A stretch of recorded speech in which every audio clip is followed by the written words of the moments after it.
first, it wasn't really UK. We were processing our papers going to Canada at that time. Kumusta yung processing mo papunta dito sa UK? Hindi siya ganoon kadali. Kahit naman na sinong sobrang lakas ng loob pag malayo ka mag-isa.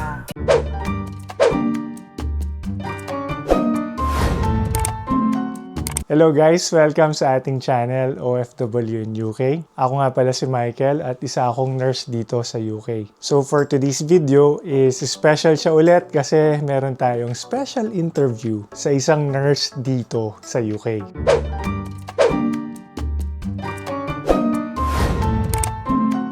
Hello po, ako po si Cherise at isa akong OFW dito sa UK.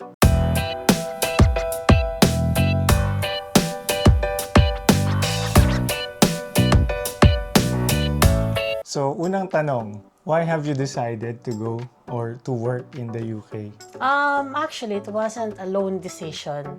It was a mutual decision between you and me. Okay. As far as I remember, we came to that decision when we realized that we're working in Dubai for almost like 9-10 years, and we're still like workers. Like we didn't get the chance or the benefit to become citizen in that country. We didn't get the chance to enjoy the benefits of what the citizens there are getting. Parang na-feel natin na hanggang kailan tayo magiging workers doon sa hindi natin bansa, ganun. So then, we heard that like the UK, pwede kang maging citizen dito after like 5 years, 6 years of working here. I think that's mainly the reason bakit tayo pumunta dito. Si Chia nga pala yung asawa ko. So weird na ini-interview ko siya ngayon. Just magkaroon kayo ng idea, especially kung couple kayo na wanting to go here to the UK, para magkaroon kayo ng idea kung paano yung naging situation namin before. So bakit UK? At first, it wasn't really UK. My memory serves me right. We were processing our papers going to Canada at that time. We underwent all the procedures. We paid lots of money as well. But yeah, unfortunately, it wasn't meant for us. So it didn't materialize, it didn't happen. And then we have this friend, close friend, who started her journey here in the UK.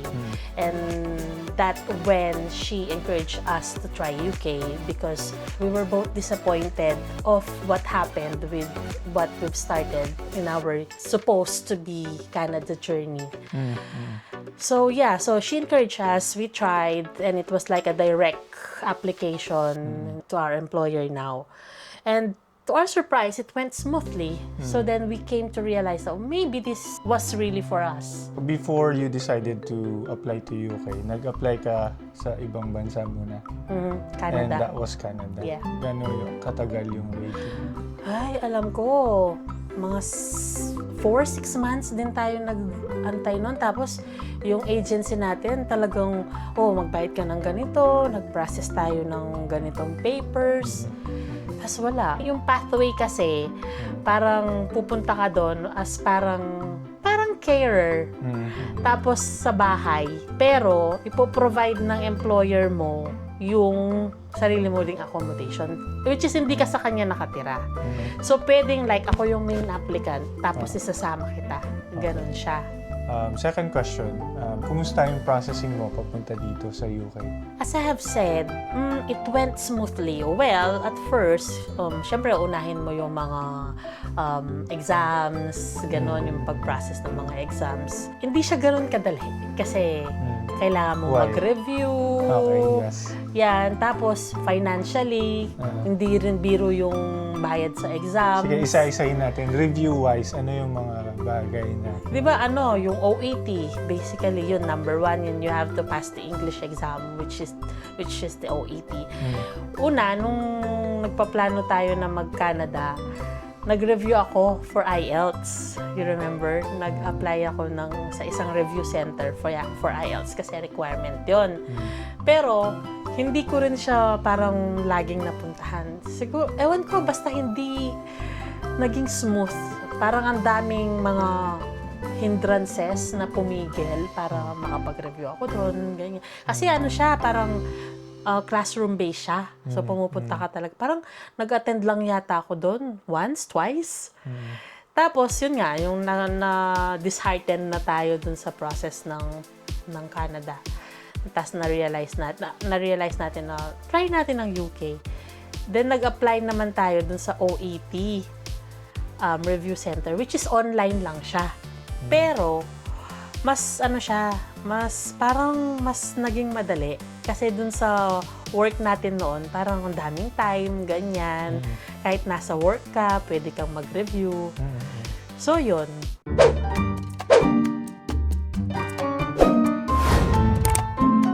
Financially, ano yung mga naging struggles o ano yung naging process? Naging madali ba? Naging mahirap ba? I wouldn't say na mahirap, nor would I say na madaling-madali. Parang, yeah, mahirap, pero all the things that we needed has been provided. Yung parang magtataka ka na lang, paano natin nagawa yun? Kasi, yung tayong dalawa lang hindi tayo pwedeng umasa sa family natin kasi as we know, we're both like breadwinners na sumusuporta sa family. So, wala talaga tayong, nandun yung emotional, moral support, but financially, we both know that we needed to provide for ourselves and for what we needed to pay. Ganon.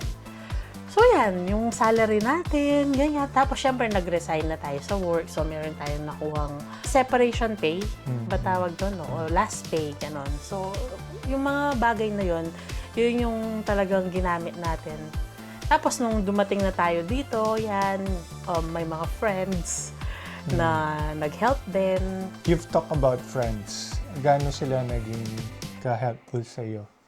Sa pagpunta dito sa UK? Yeah. I would say that we were really blessed sa lahat ng mga friends natin. Kasi talagang sila yung parang naging sandalan din natin. From the start of our journey yan, sina Ate Mitch, sila Sagay. Kasi nauna sila dito So at least, meron talaga tayong mapagtatanungan kung what is it like here really, kung ano yung mga kailangan mo. So before tayo talaga pumunta, somehow naka-ready na tayo kasi we knew already what to expect here. So yun yung kagandahan mo, yung pag may kakilala ka o may friend ka na nauna dito, at least magkakaroon ka ng idea kung ano yung pwedeng mangyari, ano yung mga i-expect mo. Like, kung wala naman, yung magre-research ka na kung ano yung mga what to expect. I could say na mas helpful talaga kung may kakilala ka kasi first-hand experience nila is may isi-share nila sa inyo. Nabanggit mo yung research. Naalala ko dati syempre parang nung all set na tayong pumunta dito, ganyan, or nung nagre-review pa tayo, on the process pa. Tapos manonood tayo sa YouTube nung yung lugar dito. Tapos yun yung, syempre, yung ganyan pala yung street doon, ganyan pala yung city center, ganyan. Tapos nung dumating tayo dito, ito pala yung napapanood natin, ganito pala siya sa personal, ganun. Nakaka-help din yon yung parang, yung sa sarili mo ba na, totoo na ba to? Dati pinapanood ko lang to, ganyan. Kumusta yung first week mo dito sa UK? Nung unang pagdating mo? Okay lang. Yun lang yung maisip kong sagot. Kasi parang mixed emotions. Ano yung pakiramdam? Mixed emotions. Yung parang excited ka. Tapos nandun na yung fear of the unknown. Pero hindi masyado yung fear of the unknown. Kasi nga, may familiar faces, may mga friends na tayong nandito, tas magkasama tayo. Siguro kung ako lang mag-isa, mas doon ako maglilin doon sa fear of the unknown. Pero dahil magkasama tayo, nandyan na yung mga friends natin, parang mas doon ako sa exciting part na... So malaking bagay talaga yung may kasama kang pumunta dito sa UK. Totoo yun, oo. Isa pa yung marami tayong mga Pilipino sa cohort natin. Yung parang na-feel, hindi ka naka-feel na parang yun, marami tayong Pilipino, yung nakakausap mo sila ng sarili niyong language. Tapos, isa pa yung, dahil alam na natin yung pakiramdam ng bilang isang OFW. Siguro kung first time mong mag-abroad, tapos kaagad ka sa malamig na lugar. Kasi yung malamig na lugar, parang nagko-contribute din siya sa mga parang How's di mo the alam. weather?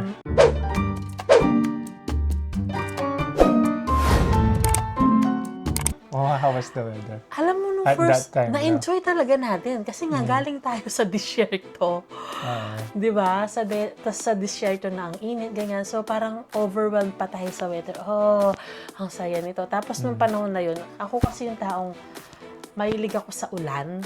Yung, ewan ko, parang Baliktad tayo. I don't like rain. na-enjoy ko yung ulan, yung parang nagkaka-peace of mind ako, ganyan. Well, not until now. Kapag parang all month long, yung ulan, parang maano ka rin, ano ba yan? Bakit naman? Like now, talagang 1 month yata to or 40 plus days straight yung ulan ngayon, di ba? Pero, hindi siya masama para sa akin. Parang nai-enjoy ko pa rin siya. Kasi ever since talaga, gusto ko yung ulan. Ayan ko. Fourth question, ano yung mga naging challenges mo nung pagdating mo dito sa UK? To name few, basically, yung OSCE. Yung OSCE talaga. Kasi, yun, talagang, ilang weeks, 2 weeks ba straight na nagre-review tayo papunta ng review center. Tapos, ang lamig. Tapos, yun, yung pressure ba na ang dami natin dapat pag-aralan.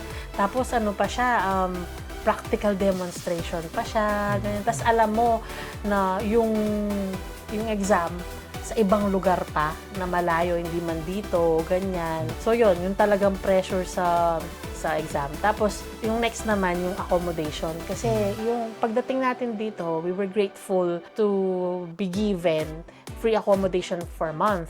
Malaking tulong talaga yun. Kasi, para mag-settle in ka ng maayos, ganyan, wala ka nang iisipin. So, after a month, yun nga, nung kailangan na natin maghanap. Kasi, nung time na yun, parang ang dami nating nakasabay. Kasi mag-school din yun, mag-open din ng university. So, marami talagang nag-a-apply ng mga for rent na bahay. So, yun. Pero, we were blessed na agad pa rin tayong nakakuha ng bahay. Yun lang nga, medyo mahal yung nakuha natin bahay. Parang sa lahat na tayo magkaka-cohort, tayo yung pinakamahal yung nakuha. Magkano Yung bahay natin, parang 1,000 pound. 1,000 pounds. Rent alone. Wala pa yung council tax, wala pa yung electric, wifi, Kasi tubig. hindi pa natin alam yung kung paano ba yung Parang yung how to priority. manage, how to budget. Sige. So yung sige, go. So yung priority natin nun is talagang makahanap lang muna ng bahay. And to our surprise, kaya pala 2-bedroom yung agad nating nakuhang bahay. Kasi agad din pala nating madadala sina mama ng kapatito para magpakasyon. Parang lahat ng kahit naging mahirap, may reason talaga bakit nangyayari yung mga bagay na gano'n. Sa lahat ng mga na-experience mo sa pagpunta dito sa UK, ngayon nandito ka na sa UK, ano yung mga lesson learned if you would be given a chance to advise other people who are going here? I would say, trust the process. Lalo na kung yun talaga yung gusto mo. Hindi siya madali, pero kung yun talaga yung gusto mo, magbibigay daan. At kung yun yung para sa'yo. Kasi minsan, may mga bagay tayo na gusto, like yung sa atin, gustong-gusto natin makapunta ng Canada. Nag-exert tayo ng effort, ng money, ng time. Pero wala, hindi talaga siya nangyari. Pero nung nag-try tayo ng UK, parang ang smooth flow. Hindi siya sabi ko nga, hindi siya sobrang dali. Hindi rin siya sobrang hirap. Pero nandun Nandun yung challenges, nandun yung mga obstacles along the way. Like if you would be given a chance to go back in time, ano yung mga babaguhin mo? Yung mga strategies mo siguro o yung mga bagay na sana ginawa mo before going here in the UK? Wala akong babaguhin. Kasi feeling ko, like yun, di ba, nag-abroad ako ng maaga. I first went to work abroad when I was like 22 years old. So feeling ko, naka-help yun talaga. Parang na-mold ako ng maayos. Kasi doon sa Dubai, hindi mo masyadong ma-feel na na-homesick ka. Kahit na ako lang mag-isa nung nandun. Kasi ang daming Pinoy. As in, ang daming Pinoy. Tapos hindi siya ganun kalayo sa Pinas. Tapos may relatives ako nun na nandun. Tapos nadala ko pa yung mga friends. Like si Ate Mitch, yan. Yung mga ibang mga ano. Yung parang na-mold ako as an OFW. Para i-prepare yung sarili ko. Para pagdating dito, okay na ako. Hindi na ako ganun ma-homesick, ganyan. Alam ko na kung paano mabuhay. Mabuhay ng malayo sa pamilya.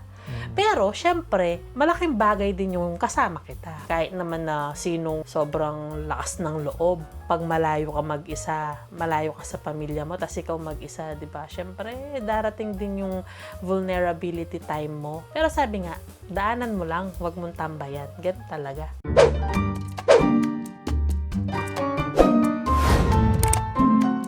I will give my advice as well.